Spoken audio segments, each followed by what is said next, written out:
Please be seated. In the name of the Father, and of the Son, and of the Holy Spirit. Amen.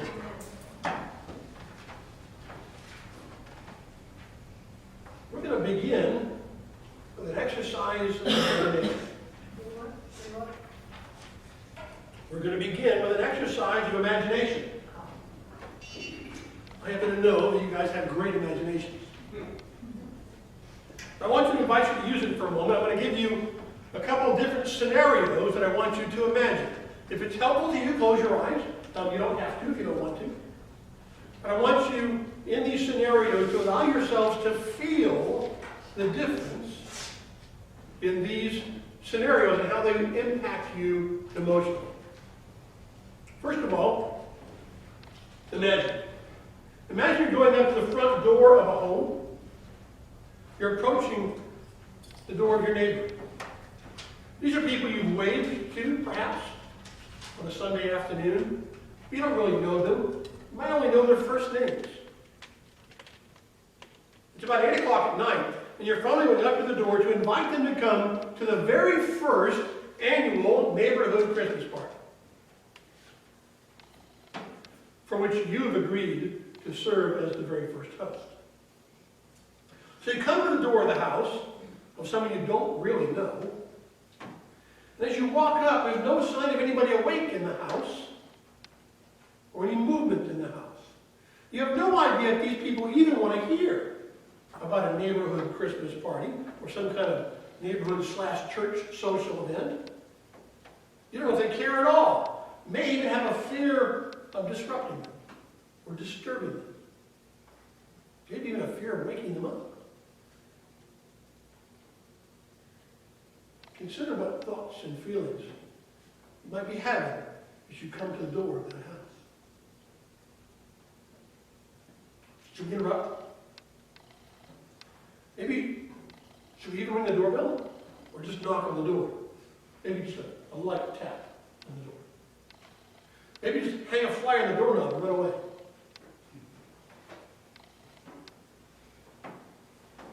Now imagine a different scenario. You're an adult now with kids of your own. After a long time of you not seeing your parents have finally convinced you, after repeatedly reaching out to you, to come see them and bring your kids. Finally, the day has come. You've been driving all day because it's not close. But you've got a feeling of excitement as you get closer to your old home, because they sent you a text message on the way telling you how excited they were for you to be coming and be bringing their grandkids. Imagine what you're feeling as you walk onto the doorstep. Maybe with a child in your arms. So you give a knock on the door. After waiting for a few moments, it doesn't seem like anybody's coming to the door. No problem. I promise you, you're going to be knocking away and ringing the doorbell again. Because you know you're welcome. They've told you how excited they are that you're coming. You know they're eager to spend time with you. You don't hang something on the door and run away. Or a third scenario, maybe your house is on fire. But your cell phone's in the house. You got out of the house, it's on fire, but your cell phone is in the house. So you rush next door to your neighbor's house, desperate to make a phone call and call the fire department. So you knock on the door, and 2.5 seconds later, they haven't answered the door, so you're ringing the doorbell and knocking again. Quickly, rapidly, hardly, you're knocking on the door in an insistent manner. How do you feel with your expectations as you're knocking on the door? Ringing and knocking, ringing and knocking. By now you're almost ready to break down the door.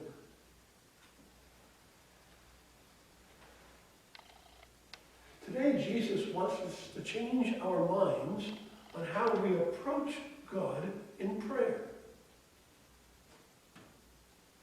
We've gotten in the habit of fire on the doorknob and running away.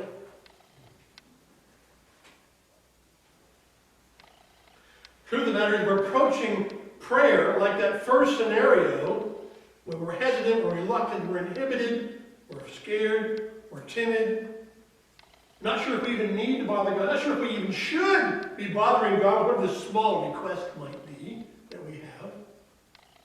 If we think that, then we don't understand God at all. Today, Jesus is challenging us to overcome our reluctance to come to the throne of God in real prayer. He wants us to learn a new way of praying as he lays out in our gospel lesson for today. That prayer is very different from this kind of esoteric and vague idea that we have about prayer, that our requests should be kind of vague and generalized. Oh, Lord bless us. Okay, how? As if for us to specify what our heart's desire is somehow wrong or impertinent. He ultimately wants to reorient for us what our prayer is about. He wants to reorient how we come to prayer, how we approach the very idea of prayer. Because I think Scripture lays out for us that there's something he saw in his disciples then, I think still exists now, that needs to change about the way we pray, about the way we even approach prayer. And so he tells this story to begin this process of bringing his disciples to change. Oh, what a hard thing that is. Change. Uncomfortable. Letting go of things that we're hanging on to, even. So he tells a story about a man who's at home one night. It's fairly late, and a friend shows up unexpectedly after he shut the door and locked it for the night. Well, this guy hasn't been to the market in a couple of days.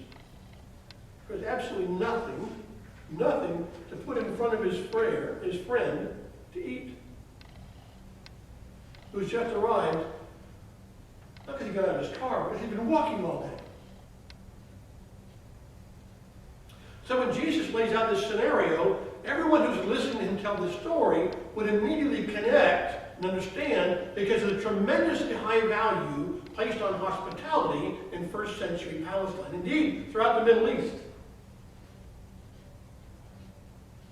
In Israel, in the first century, when someone showed up at your house, even in the middle of the night, for you to not put refreshments in front of them was unthinkable.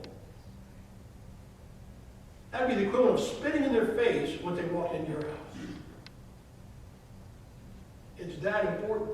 It's hard for us to grasp that, perhaps, in our Western ideals and our isolation that we have. We've become isolated in our lives.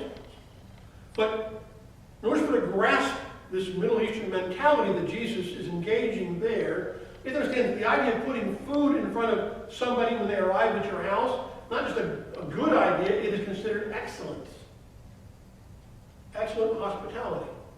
Because it was not only a social duty, it was a religious obligation. It's an obligation they had to God to care for the sojourner in their home. The traveler when they arrive at their home. And every now and then that obligation to God arrives at an inconvenient time. Oh boy, that's still true. Good, golly. So a late night arrival has certainly happened. Don't forget what we're talking about. This is the Middle East. Because in the heat of the day in the Middle East, most travelers stopped. They spent 3 hours under a tree somewhere, waiting for the heat to go down, before they resumed their journey.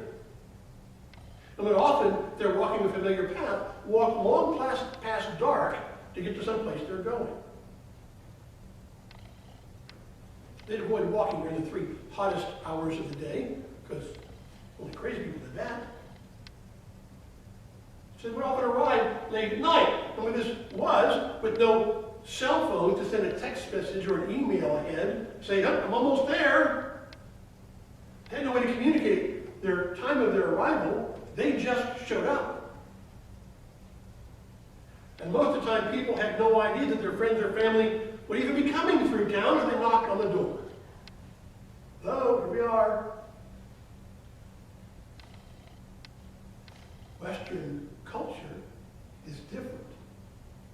than it is in the Middle East. For us, that would be rude. And yet in the Eastern culture, to not respond with excellent hospitality would be rude. And even unthinkable.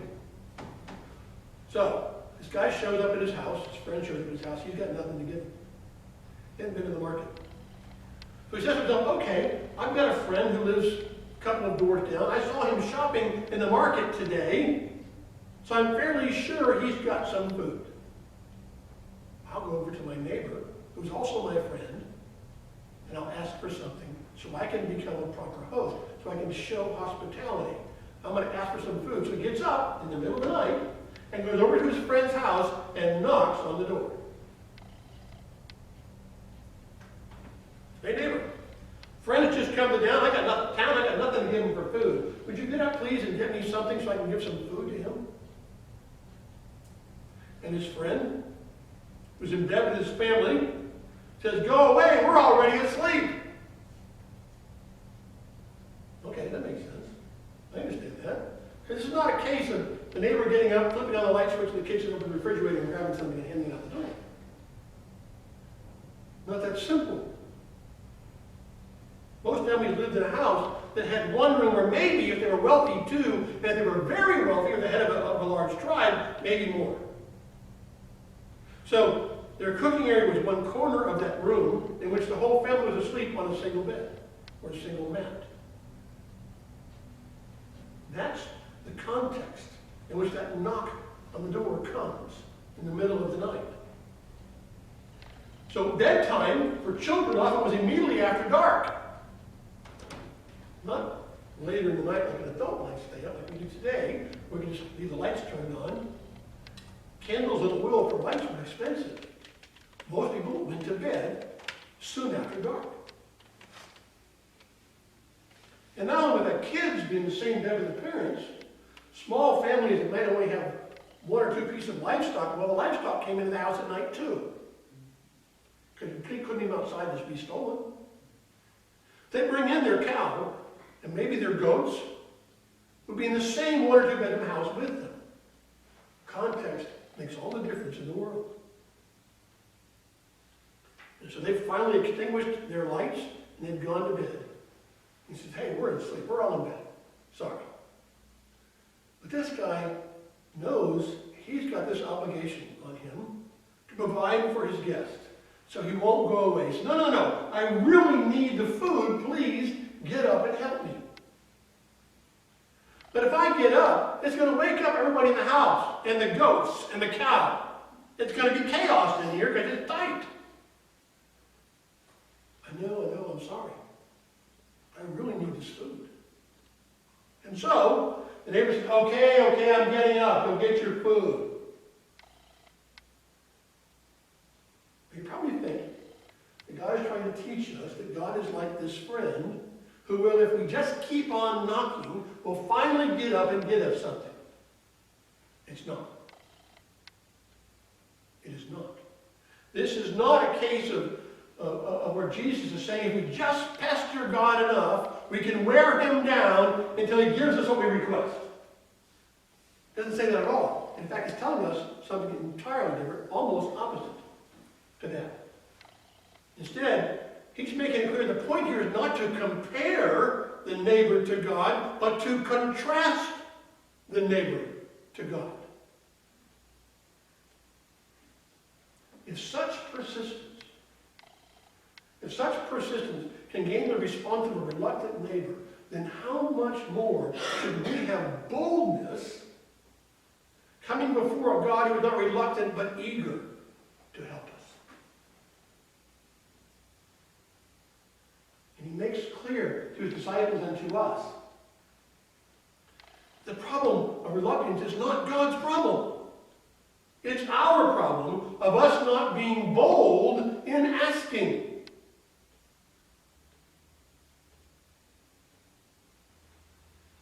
Verse 8, it says, because of his impudence, he will rise and give him whatever he needs. Yes, we are being called to be impudent. I like this type of boldness is translated in other versions of the Bible as shameless persistence. or importunity. I love that word. Most people don't know that word, but I love that word. Importunity, or not being ashamed to keep on asking. It says in the CEV. It is that difference.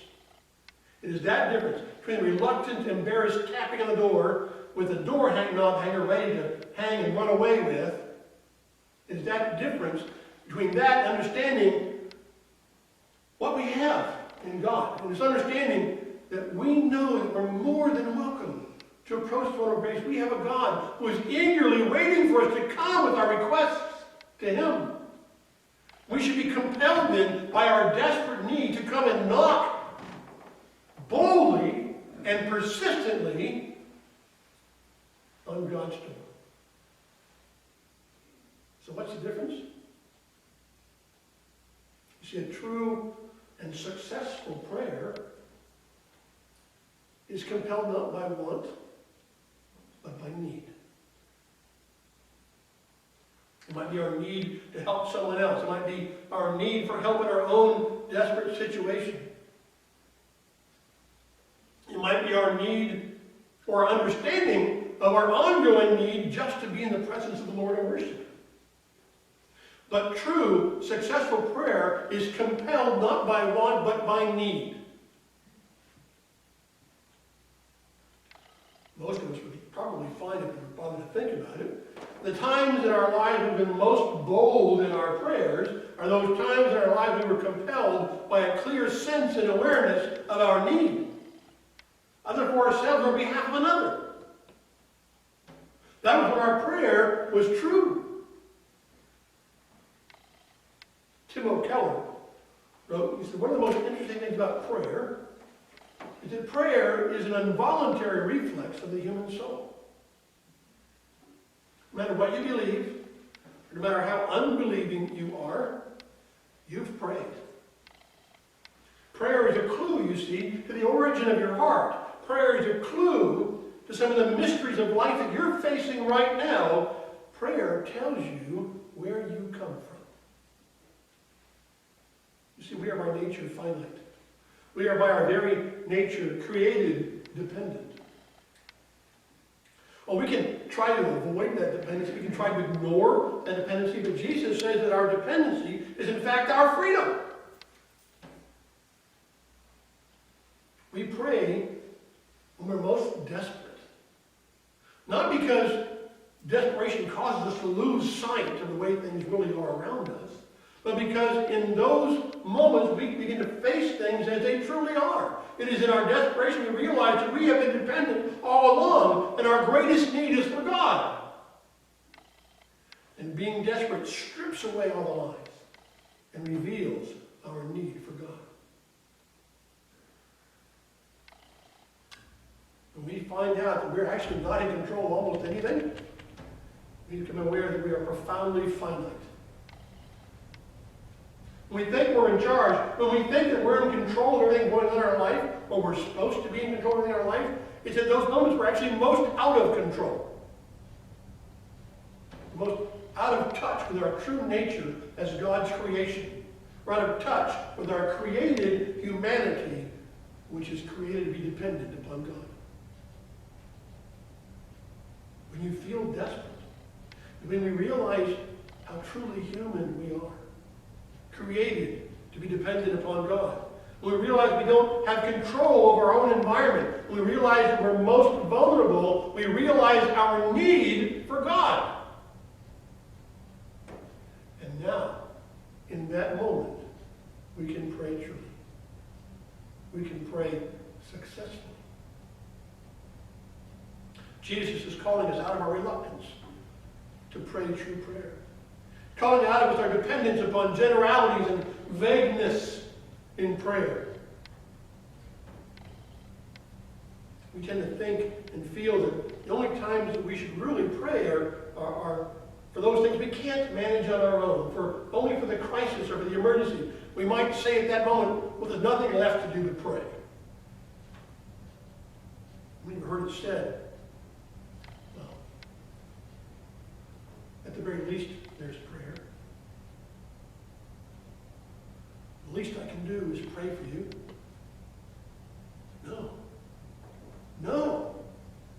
The most you can do is pray.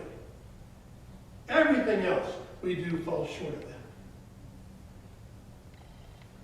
Jesus is saying to us here that our human life, start to finish, is completely dependent upon God as its source. For every good thing. We are always needy. And we don't like it. We are always needy. We are always dependent upon God. We simply vary and fluctuate as to how much we're aware of that need at the moment. But the need and the dependency doesn't change if we're unaware of it. It's still there. You see, it's not just that our God is greater than the friend in the illustration in the parable. It's that our need is greater than the need in the parable. Hebrews chapter 4, verse 16. Let us then, with boldness, draw near to the throne of grace, that we may receive mercy and find grace to help in time of need. Jesus is saying, come with shameless boldness. Not because God is like a friend who doesn't want to get up in the middle of the night. Because whether you realize it or not, you are always like that friend who has nothing to share unless God, your friend, gives it to you. We must be clearly aware of our need, be compelled by that need, compelled to boldly come before the throne of grace. And then our prayer is true and successful.